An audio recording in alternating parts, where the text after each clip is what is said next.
guys! Welcome to Historical Gossip. In this channel, we do what humans have done best since we've evolved to be a super aware being. Gossiping!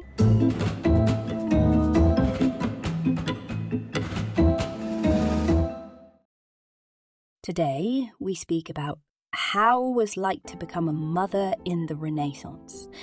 Becoming a mother during the Renaissance was the primary and central purpose of a woman's existence. Women would have had to consume themselves with fatigue because having children was the only purpose for which they existed.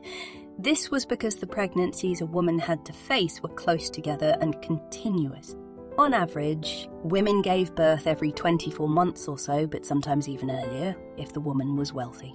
Wealthy noble women had an average of one childbirth every 20 months, and if the husband was at home and not travelling, it could even be as frequent as one childbirth every 17 months. The lives of women in the Renaissance unfolded according to the rhythms of sexual life. Female workers were not classified based on their profession or level of specialisation, but rather based on their relationship to a male or employer. They were ultimately only identified as wives, daughters, widows, or maidens. If they were young female workers employed outside the family, they were called the femme sole, or an independent worker.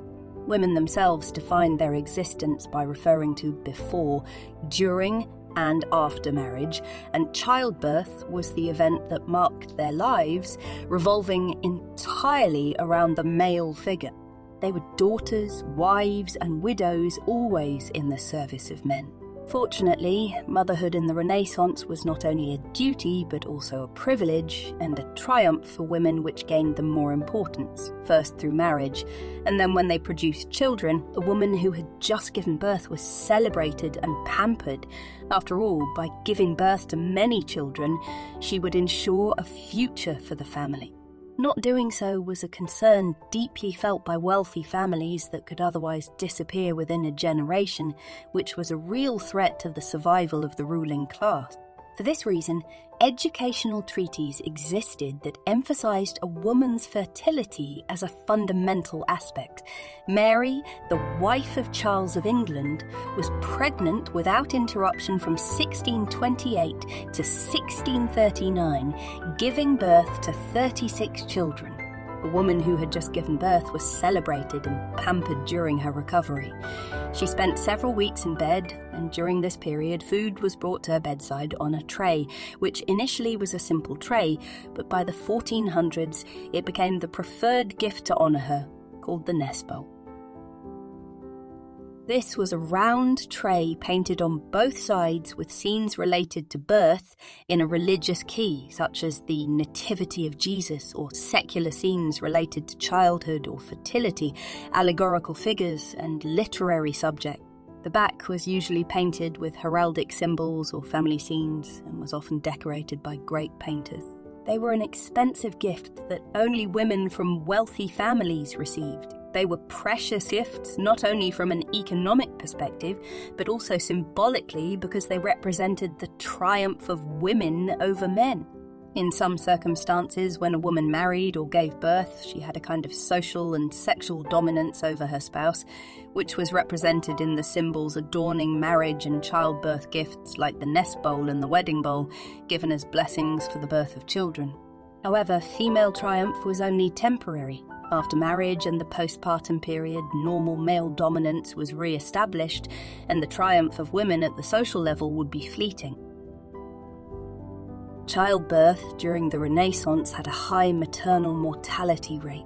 Many women died due to hemorrhages and bodily fevers. Medical and hygiene knowledge was limited, so even what might be minor complications today could lead to the death of both the mother and the child at the time. Pregnancy was considered a mystery, surrounded by superstitions during the Renaissance. Scientific knowledge about pregnancy was still very limited, and the modern understanding of human anatomy and physiology was still in its infancy. It was believed that an imbalance between the four humours of the body, blood, phlegm, yellow bile, and black bile, could affect the health of the mother and the fetus. Astrology was also considered important, such as the time of year when the child was conceived. It wasn't until the 16th century that the first steps were taken in the scientific study of pregnancy and childbirth, which sought to understand their mechanisms and secrets. However, doctors could not attend childbirths because of moral reason. Only women could be present during childbirth, as the church prohibited a male presence. This was because even though motherhood was exalted as sacred, women were considered as impure during childbirth. It was believed that blood and bodily fluids had a negative and corrosive power similar to menstrual blood.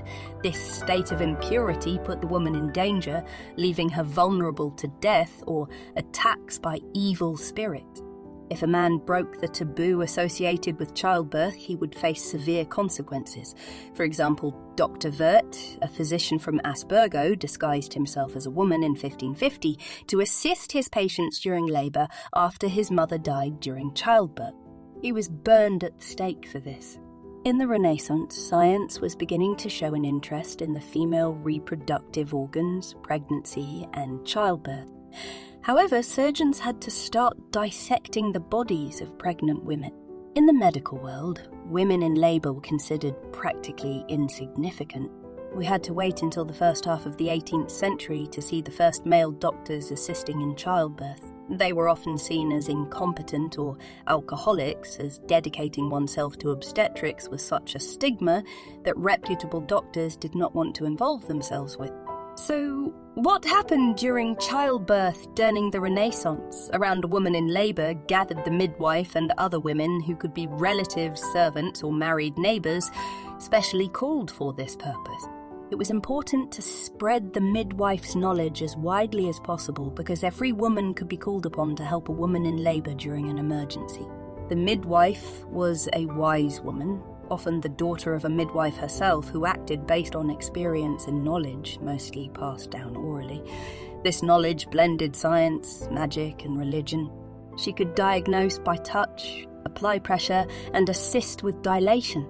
However, it's interesting to note that many of the women accused of witchcraft and sent to the stake at the time were often midwives. An important tool used by midwives during childbirth was the birthing chair, also known as a birthing stool. It was a wooden seat with a hole in the centre, dating back to the time of Hippocrates in ancient Greece. There was also a version of a horseshoe-shaped stool on which the pregnant woman sat with another woman behind her, usually her mother or sister, and two other women on either side. These figures supported, assisted, and comforted the woman in labour while the midwife attended to the emerging child. This system allowed for the mother to strain her back less and facilitated the baby's exit more freely. Nonetheless, women were free to assume other positions, usually following local traditions. They could kneel, squat, or stand while holding onto a beam. It is said that in the 1600s, upper-class women started refusing to give birth like the poor and began giving birth lying supine on their beds, which led to experiencing more pain during childbirth.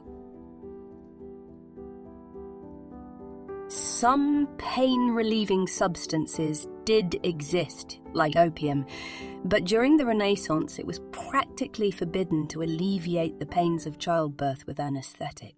According to the church, a woman should give birth with pain because this was part of the punishment that God had given her for committing the original sin. The act of childbirth was burdened with this guilt. In fact, all the prayers of Christian Western women in labour asked to save their own lives and that of the child, but never to be exempt from pain.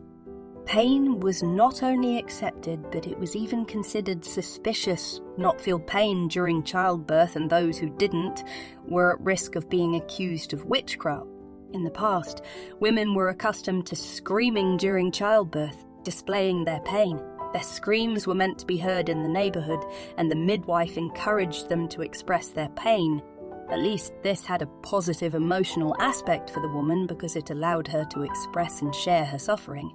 It was only in the 19th century that anaesthetics began to be used during childbirth.